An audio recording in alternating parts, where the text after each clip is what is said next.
Hello, this is Leah Whitehorse from Astrology with the cosmic forecast for June 2015. We've got a full moon in Sagittarius on the 2nd of June, and at this time we've got the Sun, Mercury and Mars. They're all hanging out in Gemini, so they're all going to be opposing this full moon in Sagittarius. And Mercury is retrograde, so despite the instinct with the Sagittarius element here to go out and travel and be going places and discovering new things and all of those wonderful things that Sagittarius represents, this expansive idea of new horizons, Mercury is retrograde, so there's a sense of being held back. And this full moon is also going to be squared to Neptune. And if we follow with the idea of this being a journey, it's almost like taking a wrong turn and kind of not knowing where you've ended up, or maybe you've lost the map, or maybe you're confused about your destination. There's lots of different ways this can manifest, but Neptune certainly has a confusing element to it. The other side of Neptune is that it can make you into an armchair traveler. So maybe you're dreaming of places to go, and that could be literally, or it could be your goals, the things that you would love to do in life. And maybe you're reading about it, maybe you're watching other people do it, maybe you're looking at YouTube videos or reading blogs about successful people. Whatever those things are, with being the armchair traveler, you don't actually get to experience that for yourself. You're having the experience kind of second hand. And another thing with Neptune is to be aware of where you may be trying to look for an escape route. Sometimes it can tend to become more about what you're running from rather than what you're going to. The Sabian symbol for this full moon is a flag turns into an eagle, the eagle turns into a chanticleer saluting the dawn. A chanticleer, by the way, is a cockerel. In this symbol, we have the idea that one thing is morphing into another. Each achievement that we have sends us to new heights. It's important to recognize the things that you have achieved, but also recognize that the journey hasn't finished yet. There's always more to learn. This endless process of learning changes us over and over, and each experience brings new light. Sometimes the life journey is confusing, and maybe it doesn't make sense right now. The future is wide open and your choices are completely unlimited, and yet at some point you do have to make a choice. You have to make a decision, because you can't do all things simultaneously. Maybe this is one of those times where you have to accept that you haven't got all the answers that you currently need. And maybe it's about listening to your intuition, because the more you listen to your intuition, the more you find out that maybe you knew more than you thought you did. In the full moon chart, the ruler of this lunation, which is going to be Jupiter, Jupiter's going to be trine to Uranus. So although we've got some of this tension going on, there is a background focus on having a positive attitude towards the future. And Mars is going to move in and sextile both of these planets between the 5th and the 9th of June, which is encouraging you to have more faith in yourself and have the faith to try something different, take a bit of a risk perhaps, especially if your previous actions and ways of doing things haven't been getting you to where you want to be. The last quarter moon on the 9th of June is on the Sabian symbol, a master instructing his disciple. So this learning process is really being heavily emphasized. Mercury stations direct on the 11th of June. So now we've got a bit of a push forwards again, but take it slowly. Mercury is not going to be out of the shadow zone until the 27th of June. So whilst you might have made up your mind about something, or maybe you've become more clear, or maybe this intuitive feeling inside is giving you a sense of direction, it's wise just to take one step at a time. Mars in Gemini squares up to Chiron in Pisces on the 12th of June, and this can generate some uncomfortable feelings. Sometimes it can be anger, a feeling that you want to hit back, especially if you're feeling hurt. Maybe someone presses your buttons. It's possible that on an inner level, you're berating yourself for something that you think that you did wrongly or could have done in a different way. Or maybe you're scared to act because you are afraid that you might get hurt. The thing is that Chiron orbits between Saturn and Uranus. So he's the bridge between the old, and that's Saturn, and the new, and that's Uranus. So if you're too afraid to act, you're denying yourself the opportunity to learn something new, learn something that could be valuable for you. The thing with Mars square to Chiron is it's inviting you to take action, get involved in your own healing process. Actively seek out situations that may make you feel a little bit sensitive to strengthen yourself, to give you the confidence to know that you can move forward. Neptune also begins its yearly retrograde on the 12th of June as well. So where Neptune is currently traveling in your chart, this is where you need to be listening to your intuition. The retrograde makes us more perceptive to subtle communication. Those of you who are already very sensitive to psychic information, sometimes the Neptune retrograde can feel a little bit overwhelming. Now, if that's the case, then it's really important to do some grounding exercises, or you can carry a crystal with you, like hematite or black tourmaline or smoky quartz, and these can help to siphon off sort of excess psychic energy. Neptune retrograde generally is a time to go deep diving, to see what's really going on underneath everything. It's time to shed illusions and ideals that aren't working for you, to listen to your soul's subtle signals. Saturn retrogrades back into Scorpio on the 15th of June. And I was thinking, this is kind of like arriving at the airport and getting to the check-in desk, and then they tell you that your baggage is far too heavy, and the only way you can get it on the plane is either to pay more, or you're going to have to take something out of the suitcase. So it's a little bit frustrating. Saturn going back into Scorpio is saying there is still something that needs to be sorted out on a very deep level. Go back, reorganize, check your plans, check your route map. Make sure that the commitments that you have are ones that you can actually commit to.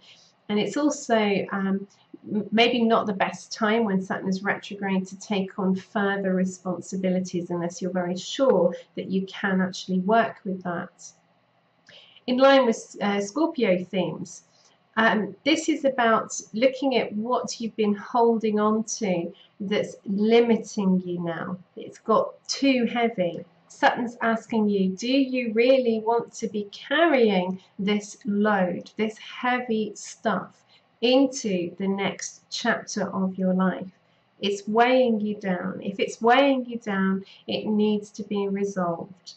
And that way, this period can actually end up being one that strengthens you, fortifies you, and empowers you.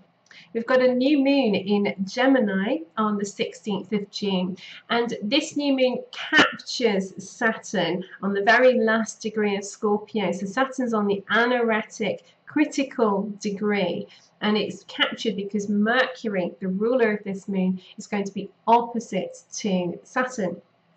And Mercury is also square to Neptune, so we've still got a Neptune square going on. Mars joins the new moon and is still square to Chiron. So this lunation is bringing up quite a lot of doubts and fears. It's maybe bringing it to a head.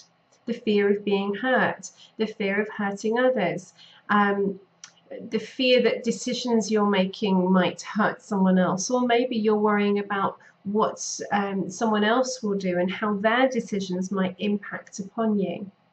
Maybe trust issues are also brought into the foreground with Mercury square to Neptune. The moon is also opposite to Pallas, and she's over in Sagittarius. So we've got a strong idea here of running into some kind of resistance with other people's belief systems, other people's ways of understanding things.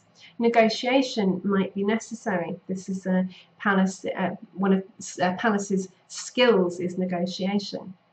Now, maybe it's also about recognizing patterns. That's another skill that Pallas has.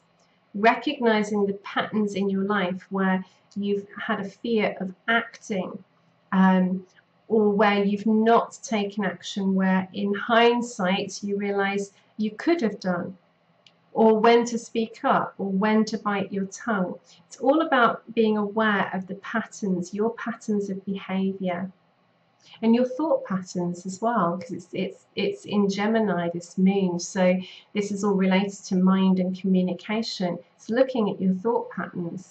The Sabian symbol for this lunation is frost-covered trees against winter skies. So this is a stark moon.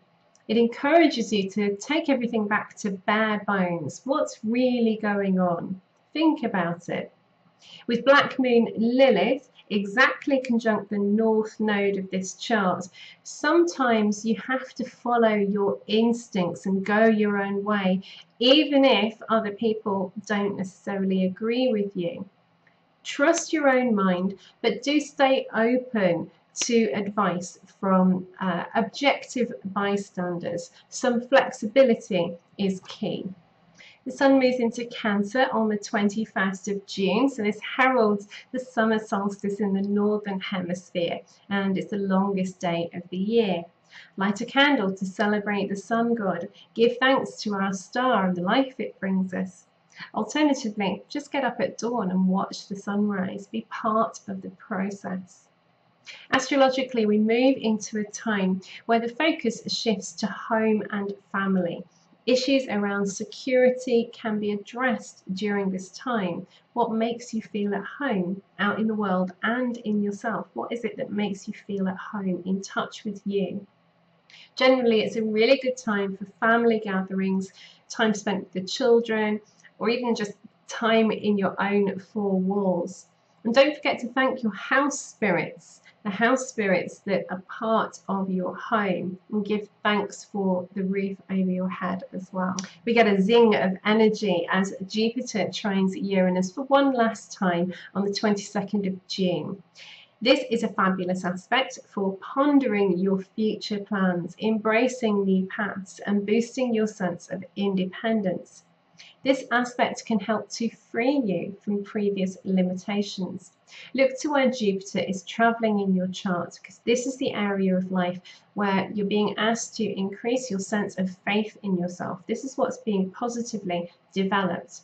Look to where Uranus is traveling and you'll see what is changing, what needs to change, what needs to be shaken up a bit. Be open to having extraordinary experiences. Stretch your understanding of the world and yourself. Those of you with planets or points around sort of 18 to 22 degrees of the fire signs will get the most benefit from this aspect. The 24th of June is quite a busy day astrologically. We've got a first quarter moon in Libra, and this is going to be on the Sabian symbol. The dawn of a new day reveals everything's changed. Those things that were causing confusion at the beginning of the month now seem much clearer. In light of this, the urge is towards action that brings back balance. Chiron joins Neptune in retrograde motion as well, which does take you back to old hurts that need to be addressed, but this is part of the healing process. You kind of need to go in to know what's wrong in order to fix it. Mars enters Cancer as well on this day, so there is quite a sensitive feeling going on to this date, 24th of June. Now Mars is in the sign of its fall when it's in Cancer, so it can sometimes find it difficult to function properly. It can stir up angry feelings and particularly resentment, because Cancer tends to hold on to things that have happened and doesn't let them go. And this can be where resentments build up, and when Mars moves in, it stirs it all up. Sometimes it can bring family arguments or problems to a head as well, as Cancer is. It's connected to family. This will depend on where it's affecting your chart. But generally, it's about connecting your feelings with action. Your motivation during this time is guided by your emotional state. So if you feel like you're lacking in energy or you're just procrastinating, take time to tune into your emotional self to release your pent-up feelings, because that will give you extra energy to work with. Finally, on the 24th of June, we've got Vesta, who is connected to the idea of dedication and focus. And she is linked up by conjunction to the South Node. And the South Node is kind of the comfort zone, also the release point, old stuff, old karma. And the two together make me think that maybe there's a need to look at where you may be holding a candle to the past. And this, when we hold a candle to the past, sometimes it can then bring up resentment because we don't have what we had. Or alternatively, it could be something that happened in the past that was really not very nice, and we're still shining a light. The spotlight is still on it. We're still looking at it and not actually in the present now. So this aspect, combined with all the others that are going on the day, is really about rededicating yourself to the here and now. It's about changing your focus. So this month I used the Radiant Rider-Waite deck, and the card that came out was the Five of Wands. And this really makes me think of the Mars square to Chiron. Fives in the tarot are typically connected to the idea of struggle. But with this struggle, by kind of going through the struggle, development comes from the struggle.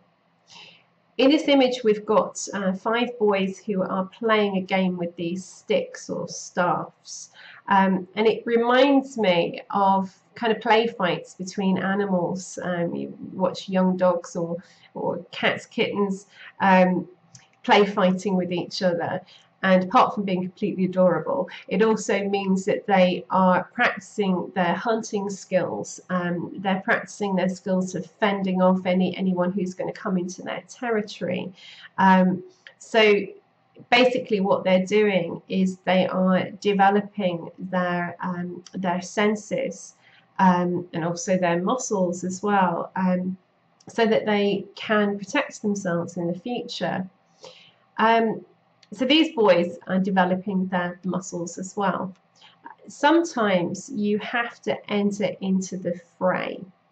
In other words, you have to take action to test yourself.